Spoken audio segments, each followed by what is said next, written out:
I was halfway through flipping burgers on the grill when I noticed someone marching down the narrow path from the neighborhood trail toward the lake. At first I didn't think much of it. Plenty of people walked that trail in the evenings. But the moment I saw the clipboard, the stiff posture, and the determined speed, I knew exactly who it was. Baguette Overton, president of the Willow Creek HOA, and the self-appointed ruler of everything within 3 blocks. She walked straight toward us like a storm rolling across the water. My buddies were sitting on folding chairs near the shoreline, skipping rocks while my nephew tried to see how far he could throw one without hitting the ducks. The sun was dropping low, painting the lake gold, and the smell of burgers and charcoal filled the air. Then Baguette stopped a few feet away and cleared her throat loudly. "Excuse me," she said sharply. "This is private HOA lake access. Your guests need to leave immediately." Everything went quiet. Phil slowly lowered the rock he was about to throw.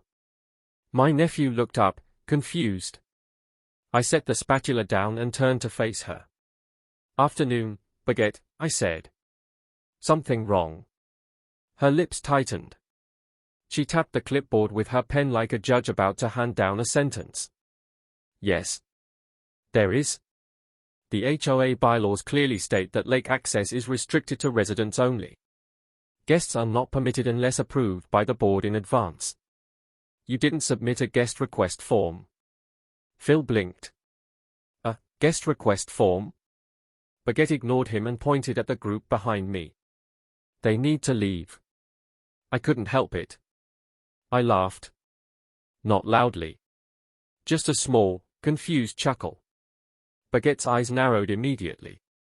"Is something funny?" "Yeah," I said. "A little." She crossed her arms. "Well? You're trying to kick people off my land." For a second, she didn't react. Like the words hadn't fully registered yet. Then she shook her head. "No.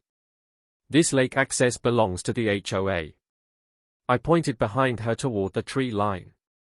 "See that metal marker?" She turned slightly. Half buried in the grass near the edge of the trees was an old iron property post with a weathered plate bolted onto it. "Private parcel, lot 17. Not HOA maintained." Baguette squinted at it. "That's outdated." "Nope," I said. "Still very real." I walked over and grabbed a laminated map zip-tied to the fence post. I put it there the year before after another argument about the shoreline. I held it up. "County plat map. Lot 17. My parcel includes this strip of shoreline." Phil leaned back in his chair. "So technically," he said casually, "we're not on HOA property at all." Baguette stared at the map like it had personally offended her. "That can't be right," she said. "It is," I replied. "The lake is part of the community." "Most of it is," I said. "Not this part." She looked from the map to the marker, then to the grass where my nephew was now trying to balance on a rock like a pirate. Her brain was clearly doing some fast recalculating. But Baguette Overton was not the kind of person who admitted mistakes easily. "Well," she said stiffly, "even if that were true, large gatherings still need HOA notification." Phil looked around. There were 4 adults and 1 kid. "And 2 hot dog buns," he added. I folded my arms. "This isn't an HOA gathering. It's a couple friends standing in my backyard." Her mouth opened. Closed. Opened again. Then she spun on her heel and marched back toward the trail without another word. Phil leaned over toward me. "She's not done with this, is she?" I flipped a burger. "Not even close." 3 days later, I got home from work and immediately spotted the bright yellow paper zip-tied to my mailbox post. "Notice of violation." The words were printed in thick red letters. I tore it off and read it right there in the driveway. Unauthorized gathering on HOA managed property. Second offense. Fine, $250. I stared at it for a moment. Then I slowly pulled out my phone. The driveway camera had a perfect view of the mailbox. I opened the footage from earlier that afternoon. And there she was. Baguette. Gardening gloves on. Sun hat pulled low. Carefully fastening the violation notice like she was decorating a Christmas tree. I laughed again. But this time it wasn't amused. Inside the house, I called the county recorder's office the next morning and asked if I could come by to review subdivision records. The clerk, a quiet guy named Jeremy, pulled up the original development filings from 1986. He zoomed in on the map. Then pointed. There, he said. Lot 17. A thin strip of shoreline extended from the parcel into the lake boundary. This section was excluded from HOA control when the neighborhood was built, Jeremy explained. It's legally part of the lot. So the HOA has no jurisdiction there. None. I asked for certified copies. Jeremy printed them without hesitation. When I got home that evening, I drafted a short letter. Cease and desist. Attached were the plat map, my property deed, and screenshots from the camera footage showing Baguette placing the violation notice. I mailed it certified. The response came faster than expected. 2 days later, there was a knock on my door. When I opened it, Jason Mullins stood on the porch. He was one of the HOA board members. Younger than most of them. Usually quiet during meetings. He held up both hands. I'm not here to argue. I stepped outside. Then why are you here? He exhaled slowly. I saw your letter. And you're right. That surprised me. Jason leaned against the railing. Baguette filed that violation by herself. No board vote. No approval.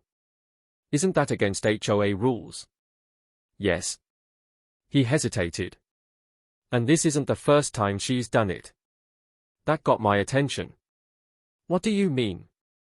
Jason rubbed the back of his neck. She's been pushing to expand HOA authority for a while now. Especially over the lakefront lots. My stomach tightened.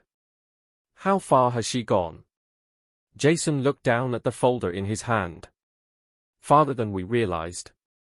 The next HOA meeting was packed. Neighbors filled every chair in the community room. Baguette sat at the front table with her clipboard. When she saw me walk in holding a folder of documents, her expression hardened instantly. This meeting is for residents only, she said. I am a resident. She opened her mouth to argue. Jason spoke first. Let him talk. I walked to the front and laid the certified maps on the table. This, I said, is the official county plat map for Lot 17. People leaned forward. Jason flipped through the pages slowly. Then his eyebrows went up. Baguette, this property isn't under HOA control. Murmurs spread across the room. Someone in the back asked, wait, if that's true, why was he fined? Jason looked up. That's what we're figuring out. Another board member raised a hand. How many other fines were issued without approval? The room fell silent. Baguette stood up abruptly. This is being blown out of proportion. But the damage was already done. Within a week, the county began reviewing HOA filings. That's when the real surprise surfaced. 2 years earlier, Baguette had quietly submitted an updated property map. The new version shifted several lakefront parcels under HOA jurisdiction, including mine. The filing had one problem. It was never approved by the board. And the notary signature looked suspicious. By the end of the month, investigators were asking questions. Baguette stopped attending meetings. Neighbors started digging through old violation notices. And suddenly, that little yellow ticket on my mailbox didn't look so small anymore.